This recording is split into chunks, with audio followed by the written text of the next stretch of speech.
Friends, आज का video काफ़ी इन्फॉर्मेटिव होगा क्योंकि आज हम जानेंगे टाटा के आने वाले आईपीओ के बारे में। जी हाँ, आपने बिल्कुल सही सुना। जब लास्ट टाइम टाटा टेक का आईपीओ आया था तो आपने देखा था उसने कितना धमाल मचा दिया था मार्केट में। और ये जो आईपीओ टाटा का आने वाला है तो इसके बारे में जानेंगे हम कंप्लीट डिटेल, क्योंकि ये होने वाला है सबसे बड़ा आईपीओ। हमने लिस्टिंग देखी थी पेटीएम, LIC, कोल इंडिया, जो कि सबसे बड़ी हिस्ट्री के आईपीओज रहे हैं। वहीं अब एंट्री ली है टाटा के एक नए आईपीओ में। और जो इसके बारे में जानेंगे कंप्लीट डिटेल, क्यों ये टाटा कौन सी कंपनी है, क्या होल्डिंग्स हैं, क्यों इस आईपीओ को ला रहे हैं, फ्यूचर प्रॉस्पेक्ट्स क्या होंगे, और इसके बारे में कंप्लीट डिटेल्स कब तक आ सकता है, और इसकी वैल्यूएशंस क्या हैं, सबसे इम्पॉर्टेंट पार्ट। तो वीडियो को बिना स्किप किए एंड तक ज़रूर देखिएगा। तो सबसे पहले जान लेते हैं कि ये क्या होने वाला है। तो ये टाटा टेक्नोलॉजी का आईपीओ जो अभी आया था उससे 5 टाइम्स बिगर ये आईपीओ होने वाला है। इसकी टोटल जो वैल्यूएशन है, जो टोटा प्रोसेस जो लॉन्च किया है वो मेगा लॉन्च किया है $2 बिलियन का, यानी कि इंडियन रुपी में वो होने वाला है 17,000 करोड़ रुपीस का। और ये रिपोर्ट आई है इकोनॉमिक टाइम्स में, ईटी की ये रिपोर्ट है। तो टाटा कैपिटल का ये आईपीओ आने वाला है टाटा टेक्नोलॉजीज के बाद। और ये टाटा कैपिटल एक लीडिंग एनबीएफसी कंपनी है। एनबीएफसी का यहाँ मतलब होता है नॉन बैंकिंग फाइनेंशियल इंस्टीट्यूशन। तो ये है एक नॉन बैंकिंग फाइनेंशियल इंस्टीट्यूशन जहाँ पर ये सभी तरह के फाइनेंशियल प्रोडक्ट्स और सर्विसेज ऑफर करते हैं इंडिविजुअल्स के लिए, एसएमईज के लिए और अपने कॉर्पोरेट क्लाइंट्स के लिए। इशू आने वाला है। इशू के लिए टाटा ग्रुप ने कोटक इन्वेस्टमेंट बैंकिंग के ऑफिशियल्स को प्रोसेस स्टार्ट करने के लिए कहा है। और इस इशू की, इस मेगा पब्लिक इशू की डेट हो सकती है सितंबर 2025। और इसके लिए जनवरी 2025 में एडिशनल बैंकर्स अपॉइंट किए जाएंगे। अब आप सोचेंगे कि ठीक है, आईपीओ अभी तो आया था, Tata capital already unlisted market में चल रही है, तो इन्हें आईपीओ लाने की ज़रूरत क्या है।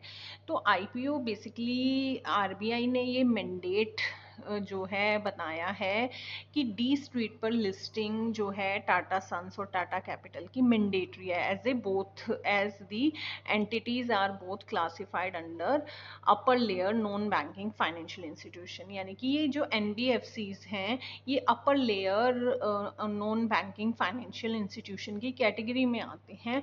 तो इसलिए इन दोनों की, अगर ये दोनों जो एंटिटीज हैं इनकी लिस्टेड बहुत ज़रूरी है। तो इन्हें सितंबर 2025 तक अपनी लिस्टिंग करनी होगी। इसीलिए कहा जा रहा है इसकी जो लॉन्च डेट होगी वो होगी सितंबर 2025। अगर जहाँ तक हम वैल्यूएशंस की बात करें तो इसकी जो वैल्यूएशंस हैं वो जो हैं, जो हमारी लास्ट दिसंबर का डेटा है उसके अनुसार 1100 रुपये का ये अभी मार्केट में ट्रेड कर रहा है। अनलिस्टेड शेयर्स की जो ट्रेडिंग है क्योंकि इसकी डिमांड बहुत ज़्यादा है और मार्केट में काफ़ी चर्चा है, तो इसका जो दाम अनलिस्टेड मार्केट में है वो 1100 पहुंच चुका है इन अप्रैल। और अभी अनलिस्टेड शेयर ट्रेडिंग में जो टाटा कैपिटल का शेयर है वो 900 रुपये के आसपास ट्रेड कर रहा है। और इस प्राइस पर, जो ये 900 रुपये की प्राइस है, उस पर जो है कंपनी का जो टोटल वैल्यूएशन है जो वो है 3.5 लाख करोड़ की। बेस्ड अपॉन ये किस चीज़ पर बेस है, नंबर ऑफ शेयर्स जो कि हैं 3.74 बिलियन। तो ये 2024 फाइनेंशियल ईयर का डेटा है। तो टोटल वैल्यूएशंस जो अभी नज़र आ रही हैं वो आ रही हैं 1100 रुपये की।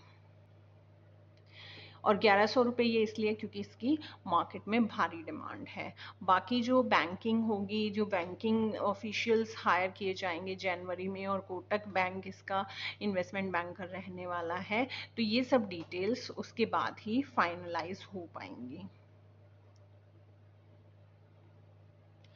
तो यहाँ अगर ओवरऑल होल्डिंग की बात करें तो यहाँ पर टाटा सन्स की 93% स्टेक है आईपीओ में, यानी कि टाटा कैपिटल के आईपीओ में। यहाँ टाटा कैपिटल की जो मेजर होल्डिंग और लीडिंग बिजनेसेस हैं वो है Tata capital financial services, Tata capital housing finance और टाटा क्लीन टेक कैपिटल। ये 3 इन्वेस्टमेंट और एडवाइजरी बिजनेसेस हैं जो कि इस कंपनी के टाटा कैपिटल के अंतर्गत आते हैं।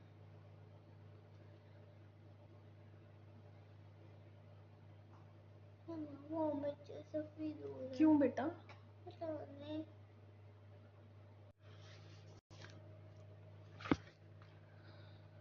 तो जैसा कि अभी हमने बात की कि जो टाटा कैपिटल की डेट है वो सितंबर 2025 हो सकती है, क्योंकि आरबीआई ने इन दोनों एंटिटीज़ को जो है upper layer of NBFC rules में इंडिकेट किया है।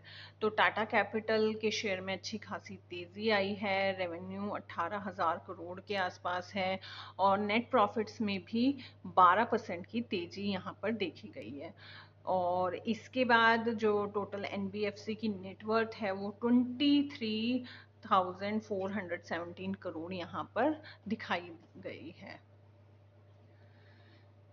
अब जो टाटा कैपिटल है वो एक लीडिंग जो है फाइनेंशियल एडवाइज़र है एनबीएफसी कैटेगरी में, सर्विंग जो सर्व करता है 5.2 मिलियन कस्टमर्स और इसकी टोटल 900 ब्रांचेस हैं।